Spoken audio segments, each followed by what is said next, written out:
வரும் 27, 28 ஆகிய தேதிகளில் அரசு மற்றும் தனியார் பல்கலைக்கழக துணைவேந்தர்கள் மாநாடு நடைபெறும் என்று ஆளுநர் மாளிகை தற்பொழுது தெரிவித்திருக்கிறது.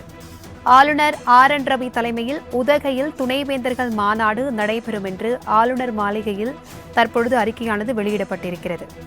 மாநாட்டின் தொடக்க மற்றும் நிறைவு விழாவில் ஆளுநர் ஆர்.என். ரவி உரையாற்றுவார் என்றும் கூறப்பட்டிருக்கிறது. உதகையில் துணைவேந்தர்கள் மாநாடு நடைபெறும் என்று ஆளுநர் மாளிகை தற்பொழுது செய்திக்குறிப்பு வெளியிட்டிருக்கிறது. இதுகுறித்தான கூடுதல் விவரங்களுடன் இணைகிறார் எமது செய்தியாளர் நந்தினி. வணக்கம் நந்தினி. உதகையில் துணைவேந்தர்கள் மாநாடு நடைபெறும் என்று ஆளுநர் மாளிகை தற்பொழுது அறிவிப்பு வெளியிட்டிருக்கிறது. இந்த மாநாட்டினுடைய முக்கிய சிறப்பம்சங்கள் என்ன? விரிவான தகவல்களை பகிர்ந்துக்கோங்க.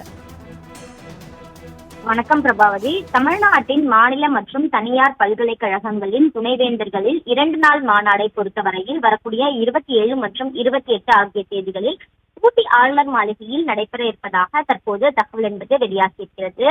இந்த மாநாட்டின் நோக்கத்தாக பார்த்தோம் என்றால் ஆராய்ச்சியின் சிறப்பம்சம், நிறுவன மேம்பாடு, தொழில் முனைவோரை ஊக்குவித்தல், திறன் மேம்பாடு உள்ளிட்ட பல்வேறு விஷயங்கள் இந்த மாநாட்டின் நோக்கமாக இருப்பதாகவும் மாநாட்டின் தொடக்க மற்றும் நிறைவு விழாவில் ஆளுநர் ஆர்.என். ரவி உரையாற்றுவார் எனவும் அதிகாரப்பூர்வ அறிவிப்பு என்பது வெளியிடப்பட்டிருக்கிறது.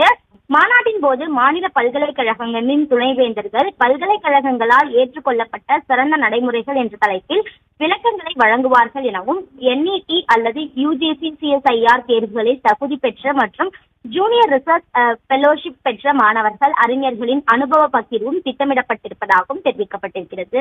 தமிழகத்தில் உள்ள அனைத்து மாநில பல்கலைக்கழகங்கள், தனியார் பல்கலைக்கழகங்கள் மற்றும் மத்திய பல்கலைக்கழகங்களின் நிறுவனர்கள் துணைவேந்தர்கள் இந்த மாநாட்டில் பங்கேற்பார்கள் எனவும் தெரிவிக்கப்பட்டிருக்கிறது.